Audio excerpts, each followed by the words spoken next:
Watts, watts, watts. We hear it so often. You know, it's usually a lot of times when somebody comes in to buy a stereo system, that's the first thing they ask when they're looking at a receiver or an amplifier or even a set of speakers is how many watts does this have? And there really are a lot of other variables that need to go into that equation.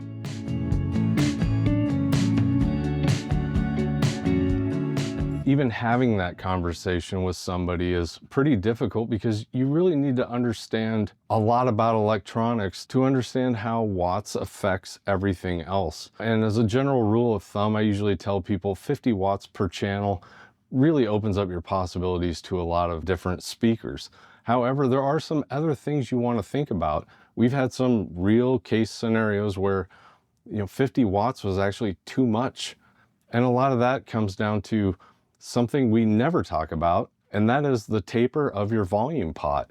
It plays a big role with different speakers and their sensitivity in how you're able to dial in the perfect volume for your situation. I've got a receiver and an amplifier here today. We've got an SX450, which is a 15 watt per channel receiver. We've also got my AU 20000 here, which is a 170 watt per channel integrated amplifier. And I know a lot of people get frustrated, they'll say, I just really want to figure this watts thing out. It's not a 15-minute conversation and a light bulb moment. I thought maybe we could show you how some of these things play out with real samples using an SPL meter and just kind of see and hear the difference between the loudness of an inefficient speaker and an efficient speaker, and then a high wattage amplifier and really an entry-level low wattage amplifier. If one or two of you have a light bulb moment and something else clicks in that you've been trying to wrap your mind around, then it's all worth it. I got good news. T-shirts are back in stock. They should be in stock from now on. We've actually changed who is doing the printing for our T-shirts, and they're like 5 doors down from us right here in Valley Junction, a place called Flash.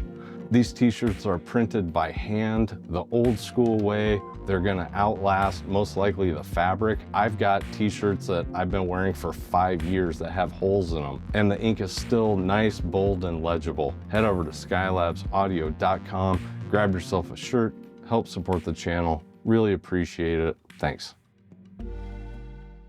Let's talk about the gear real quick. And for our source, we are going to be using a Cambridge Audio CXN100. We're going to be going through Roon. I've got some royalty-free music. And for our efficient speakers, we've got a set of Cerwin-Vega DX5s. And for our inefficient speakers, we've got the Avid 103s, and they are 83 dB efficient. So they're a little bit hard to drive. We've got really good contrast between these two speakers, one being definitely on the inefficient side and the other one being very efficient. Sample number 1, this is the Cerwin-Vega DX5s going into the SX450. The volume is at 90 on the Cambridge CXN100.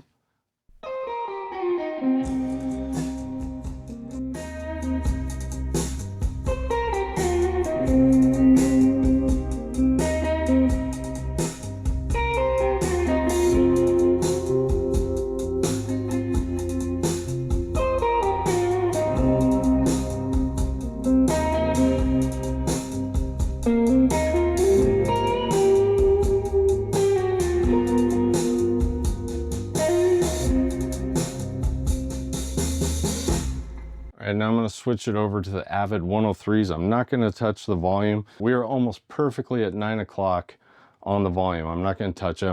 And let's see what we get. This should be a lot quieter.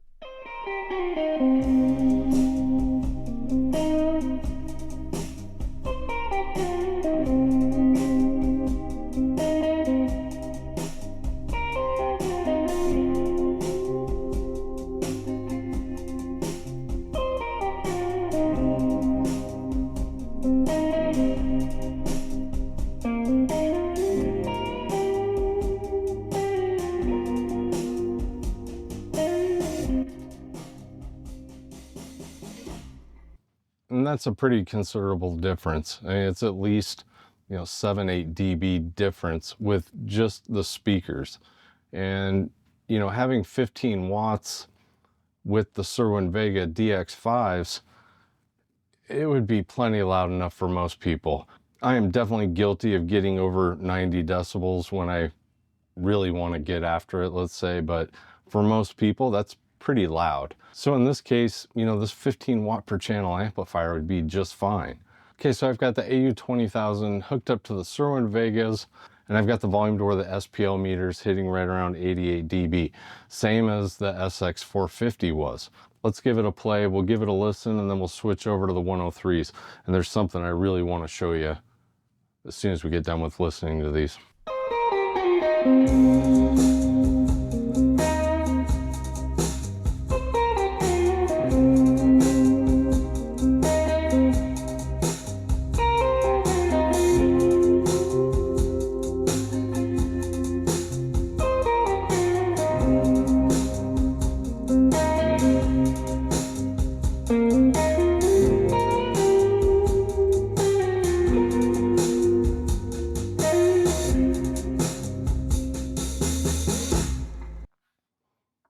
All right, let's switch it over to the Avid 103s, give it another play test.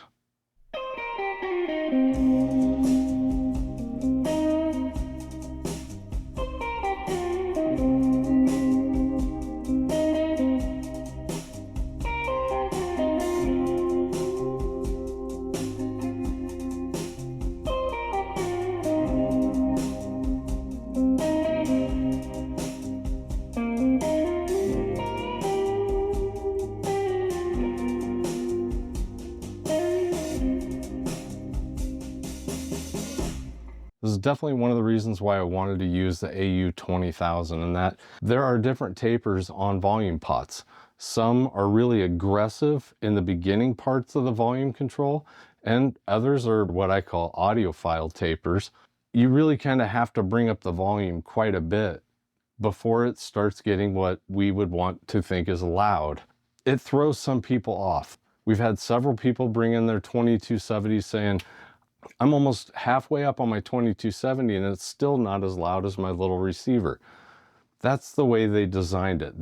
That's intentional.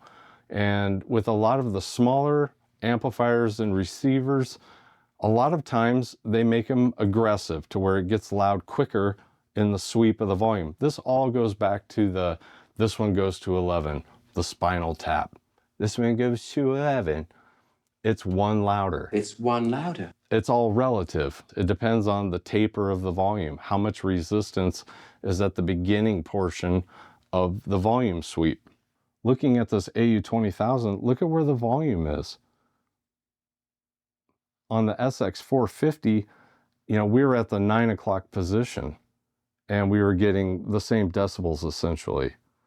You know, and this is what I would consider to be an audiophile taper. And this is a good thing in a lot of ways.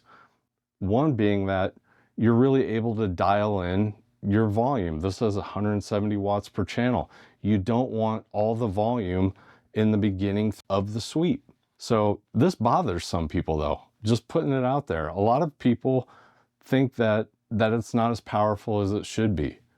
And it's kind of a mental game. Keep that in mind. Before you think your amplifier has issues or your receiver has issues, you might want to just find out if it's got more of a linear taper rather than a logarithmic or an aggressive taper. And even just a few months ago, we actually had this happen where a guy had a really efficient set of Klipsch speakers. He wanted a mid-level G-series Sansui. It didn't end up working out. He brought the Sansui back to us because he was not able to dial in his volume where he wanted it when he wanted to listen at kind of a quieter level. You know, it would just jump up so fast with those super efficient speakers that it wasn't even usable for him. And a lot of you out there that have big wattage amplifiers, you might see something on there called a -10, -20 dB pad.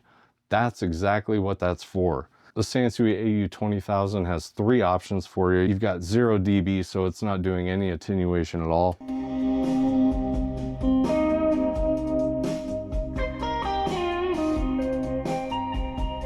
You've got 10 dB and you got 30 dB.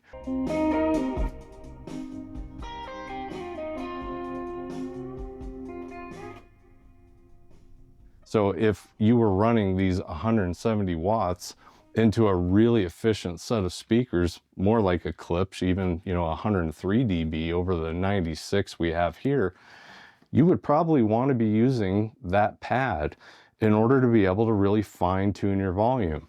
That is another one of those reasons why people that have been in this hobby a long time will say you buy your speakers first before you buy the amplifier, because the efficiency is going to dictate how the amplifier drives them. So if you're going to get really efficient speakers, you don't want to get a high wattage amplifier without a dB pad on it, or a way to attenuate that so you can actually dial in the volume that you'd like. Usually the more watts, the better, but in some cases it's not. I definitely wasn't going into this thinking I was going to be doing an audio comparison between, you know, the Sansui and the SX450, but it's pretty apparent, you know, this thing really does sound incredible. When you get a piece of equipment that just speaks to you, from the design to the sound and everything, you hold on to it. I've had a lot of people wanting to buy this off me over the years for way past the value of what I felt like it was worth. I'm really glad I didn't. And I don't plan on it. Make the coffin a little bit bigger. I'm gonna need a little bit more space in there for the both of us. I hope that triggered something for you. Maybe unlocked another one of those puzzle pieces in this crazy audio world. Or hopefully you just enjoyed listening to these speakers and amplifiers and receivers. So head over to skylabsaudio.com and we'll see you in the next one. Thanks.